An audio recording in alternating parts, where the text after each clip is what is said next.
أعوذ بالله من الشيطان الرجيم بسم الله الرحمن الرحيم السلام عليكم ورحمة الله وبركاته. Peace and blessings be upon all of our respective viewers from wherever you may be watching around the world. Welcome once again to Ahlul Bayt TV, and this program is called The Ark of Salvation, a Muharram series of programs giving us some practical advice that we can hopefully implement in our lives.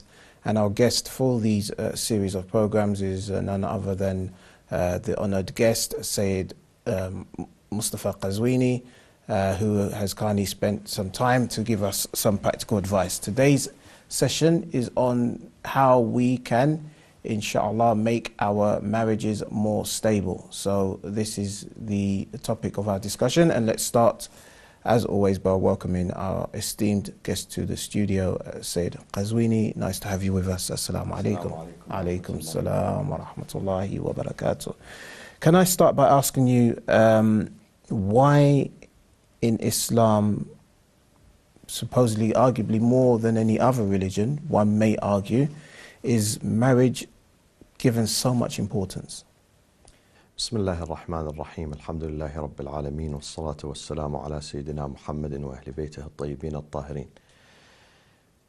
We have a mission on this earth and in this life, excuse me, we have a mission here, and therefore in order for us to fulfill this mission we need to work together with the opposite gender. God created men and women to complement each other, to integrate each other.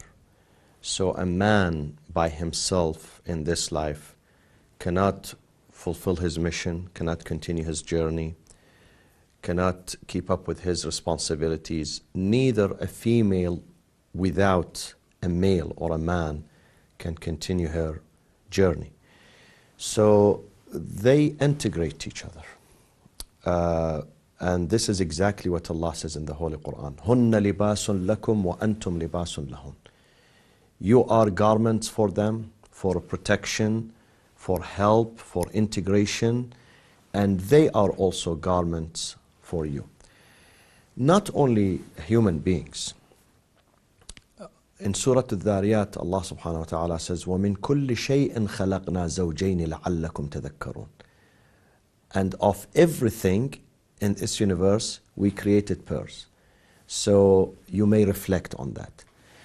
So this is the sunnah, the tradition, the system of this life, that we need male and female, because one gender cannot do the job by itself. It needs next to it the other gender. Because men, they have things that women don't have, and women, they have other elements that men lack, and they need each other to continue this journey. So this is why there is so much emphasis in the Holy Quran, in the tradition of Prophet Muhammad, peace be upon him, sallallahu alaihi wasallam, that you need to get married to complete your other side, to complete not only your faith but your life, because by yourself you cannot be lonely in this journey. You need a partner. You need a soulmate to help you out in your responsibilities. And of course, the moral side of it is the most important. The ethical and the moral side of it is very important. And this is a clear reference to this is in the tradition of the Prophet. Man tazawwaja faqad ahraza nisfa dinah. Your faith, your deen, your integrity, your chastity would be complemented and integrated and secured when you as a male or as a female you get married. And of course, without marriage we cannot get children. I just read a story last night on CNN that a couple who are gays, in America, and I think they work in the movie industry, they got married, two men, and then they had kids from another lady, and then after a short period of time they had to split, and each one said, I will take my kid. They had to split because there is no female in their marriage. And when there is no female, it means the element of affection, compassion, mercy is missing. So this journey cannot be completed. And therefore, the hadith says, whoever wants to stand before God on the day of judgment, طاهرا مطهرا, purified and refined, فليلقه بزوجه, let him stand before God with a partner. This partner, if he's male, then his partner is female. If she's female, then the partner is going to be male. Okay. Tell me, how do we emphasize the importance of marriage, yet at the same time not stigmatize, for example, single parent families because of maybe divorce, or maybe a wife has been widowed or has become a widow because her husband has passed away, or the marriage just didn't work out and they split up, and is having to bring up the children on her own or on his own. While Islam emphasizes the importance of marriage, if they're finding it difficult to find a partner, does that mean they're excluded from all of these blessings that you're talking about, maybe in the hereafter? Or does that mean that their children may turn out to be bad? I mean, how are we supposed to deal with people in our community at home? Single parent family is an exception, not the norm. We are speaking about the norm. And for every norm, there are some exceptions. Even when you come to the acts of worshipping in Islam, let's say the Hajj, for instance. وَلِلَّهِ عَلَى النَّاسِ حِجُّ الْبَيْتِ مَنِ اسْتَطَاعَ إِلَيْهِ السَّبِيلَ. If you can afford it. So if you can't afford it, it doesn't mean you are a bad person or you are not going to make it to paradise. You're still going to make it to paradise, maybe faster, maybe in certain cases with certain people, faster than those who have been to Hajj. So this is an exception. You know, sometimes, as you mentioned, divorce, you know, sometimes death. Sometimes they could not find, you know, the right opportunity, because marriage is an opportunity, especially nowadays. And nowadays, marriage is not very easy, neither very difficult. Some people, they put some obstacles, they create their own obstacles, you know. Some of them are psychological, social, financial, whatever. But God made it easy. And God says, I want you to take this, you know, this matter very easy. And it is governed, marriage is governed by this basic, you know, premise that if you take it easy, if you don't raise the bar and take it easy, God will going to make it easy for you. He's going to expedite this process for you. But if someone takes it very difficult and he creates the obstacles, it will be difficult for him or her. So there are some parents who they were not fortunate enough to continue this journey with their partners, or from the beginning they were not able to get married because of certain, you know, exceptions, social reasons, health reasons, you know. But that does not mean they are bad people. We are talking about the norm. If you can afford, sure. If you are in a position that you can afford to get married and have children and raise children, then you must do that. If not, because of certain reasons, then God, of course, knows everything and knows about our intentions. And it does not mean that you stand before Him, He's going to say, I'm not happy with you because God knows that there was no opportunity for that. But still they can help in the society. They can substitute. I know some ladies who got married and they didn't have kids, or they didn't have a chance to marry. But they were good sisters in their families, in their community. They were good mothers to others. They were helping out others who had children to raise their kids. So you can always find a substitute for that. Okay. Brilliant. Of course, it varies depending on the communities that we are referring to, but there are certain, if you like, traditional methods that have been employed by many communities in terms of finding a spouse. Maybe the mother would do some networking in the community, what sometimes the West calls an arranged marriage to an extent. But nowadays I'm hearing that even apparently some parents are now going to Facebook and networking with other families via Facebook and then finding a prospective child for their son, let's say a prospective daughter or daughter-in-law for their son to get married. Are the traditional ways okay? Are the more modern ways, sometimes people meet at university or at college and decide they want to get married and take them home? Are all of these acceptable Islamically, or do we need to be careful about the modes and methods we choose? In Islam, there is no particular form of approaching the other side or proposing to the other side. It is according to your own tradition. Wherever you live, the country you live in, the culture you live in, you have your own tradition, and you better follow the tradition of that land, of that society. However, for communities who live in the West, in Europe and North America, I believe a combination of both methods is really necessary.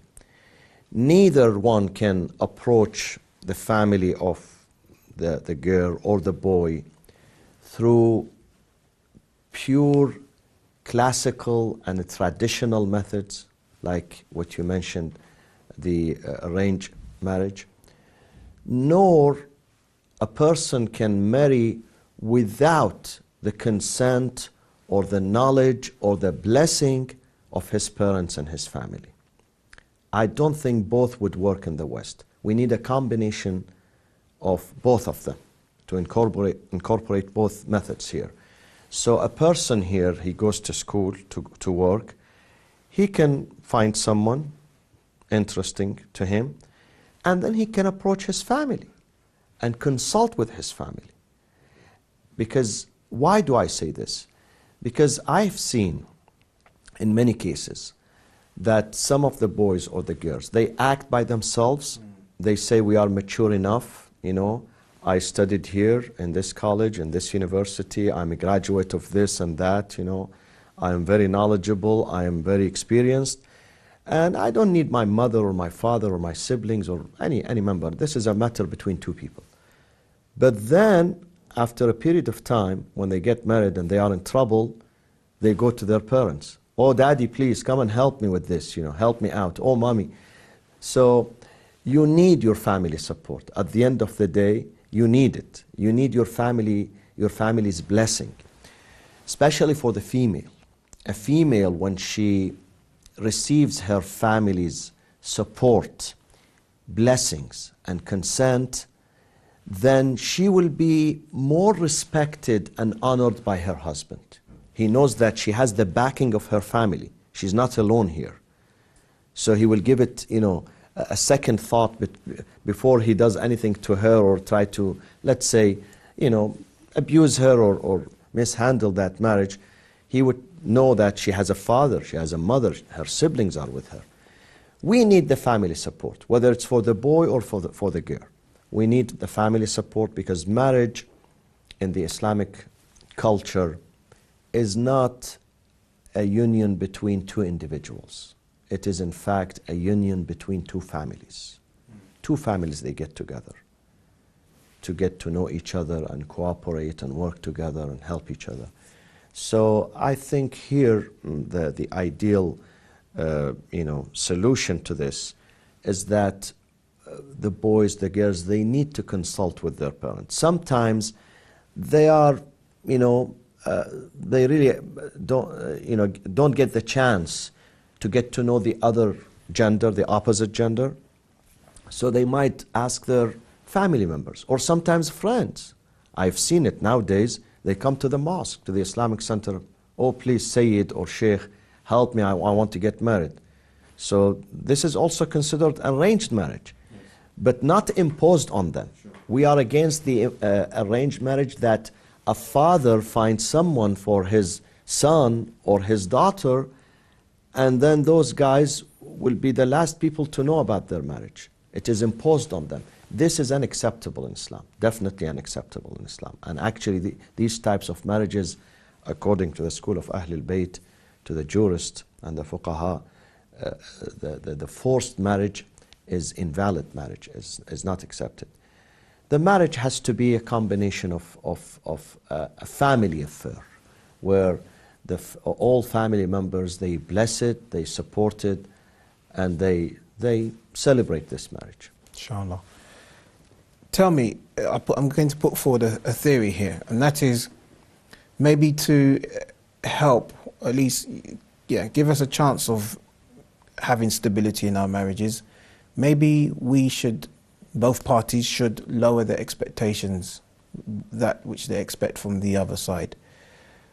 If the woman is, or the wife is not expecting to find a knight in shining armor, and if the man is not looking for some film actress that wears hijab, for example, and is a perfect housewife in the house, and maybe has a full-time job, if both parties lower their expectations, would this be the right way, or would help in securing that marriage, or not?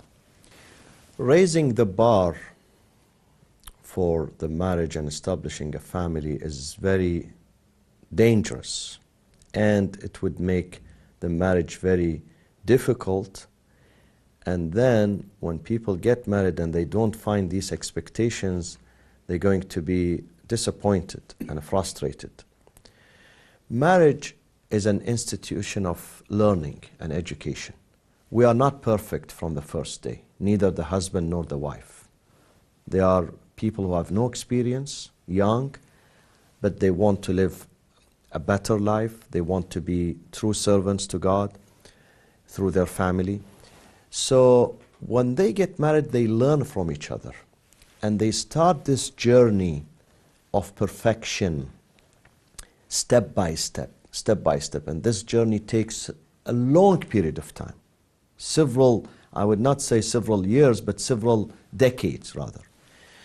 So they should not have high expectations that I want her to be the most beautiful, the most educated, at the same time from a very famous family and very rich and then when it comes to kids, she's a housewife, she cooks good, she cleans good.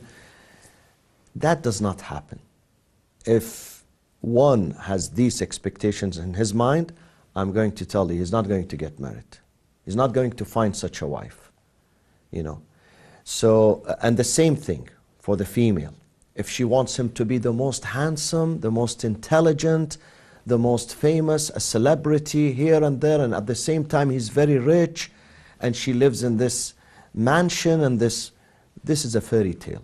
You see this only in the movie. And even the movies nowadays, they are not doing these types of movies anymore. These are outdated. So we have to be realistic. In the marriage, we have to be realistic. There are certain elements that you should not forego them. You should insist on them. مَنْ جَاءَكُمْ مَنْ تَرْضَوْنَ دِينَهُ وَخُلُقَهُ. These two foundations and pillars of an ethical marriage, according to the Prophet ﷺ. Deen, referring to the doctrines, his aqeedah, the doctrinal side. His aqeedah, his belief in God, the Prophet, the Quran, the Imams, Ahlul Bayt, the right path is good. Because sometimes a person can be a Muslim but not a mu'min. And sometimes he is mu'min, but within his iman there are misunderstandings. Few misunderstandings here and there. So his aqeedah has to be safe. Sometimes he's a mu'min, but he's very zealous. He's very radical. This is also unacceptable. He has to be moderate. So this is one side. The second element is khuluqahu, his character, his behavior, his personality. Is he generous or he's mean, stingy? This is very important. Is he very angry person or he's tolerant and forbearant? Again, very important. You don't want to give your daughter to a person who's angry. He does his prayers on time. He goes to Hajj every year. He fasts Ramadan. He pays charity. He does this. But when it comes to family affairs, he doesn't have any patience. He uses violence at home, or you know, he mistreats his family, his wife, his children. You don't want to live with that person. So akhlaq is also very important. Akhlaq, these two elements, if they are found, then you should not worry a lot about other elements. Whether he has a college degree from this school or that school, whether how much saving he made. God says about money, إِن يَكُونُوا فُقَرَاء يُغْنِهُمُ اللَّهُ مِنْ فَضْلِهِ. Don't worry about that. We're going to give them. We are not, now maybe he doesn't have anything, but in the future, I know millions of people. When they got married, their parents helped them. They didn't have a place to live. They lived with their parents in the same house. After 2 years, they picked up and they started, you know, working, and God gave them so much that they are helping others too. So these two elements are very vital, important. Others are complementaries. If they are found, it's good. Someone was telling me, I need to marry Sayyidah, the descendants of the Prophet. If I don't marry her, my marriage would not be successful. I would tell him what, well, it's good. I agree with you. I know, because you are doing this because you love the Prophet, you love his family. But that does not mean every Sayyidah is better than every non-Sayyidah. It doesn't mean. You have to look at the character first. Before you look at the title, whether she's Sayyidah, descendant of the Prophet, or descendant of whatever, you have to look at the character. Sure. The character is important. Then comes the title. If the title is found, is good. If it is not found, forget about it. So yes, I agree that high expectations are really dangerous. And I have seen some people, they reach their 40s now, mid-40s, late 40s, still looking for the perfect spouse. Still, and I told them, listen, you would reach your 80s and you would still look for the perfect spouse and you cannot find it. Perfect one in paradise, inshallah. This life is the life of struggle and work, and we build ourselves. We try to perfect ourselves, okay? We aspire, of course, but nobody is perfect. We learn from each other. We learn within the institution of marriage, we build each other and we learn from each other. Okay. Just in the couple of minutes we have left, can we ask you for, alhamdulillah, you've already given us many steps or practical steps that we can employ if we're looking for a wife, or even those of us who are married, but are there any other snippets of advice you can give us? Marriage is about partnership, and it's a lifelong commitment. Some people nowadays, they think, well, I will marry if it didn't work after 6 months, 1 year, 2 years. It's not like that.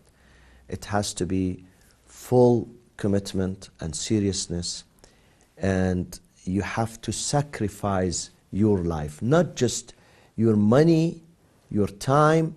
You have to give your life to your marriage, to your partner, to your children.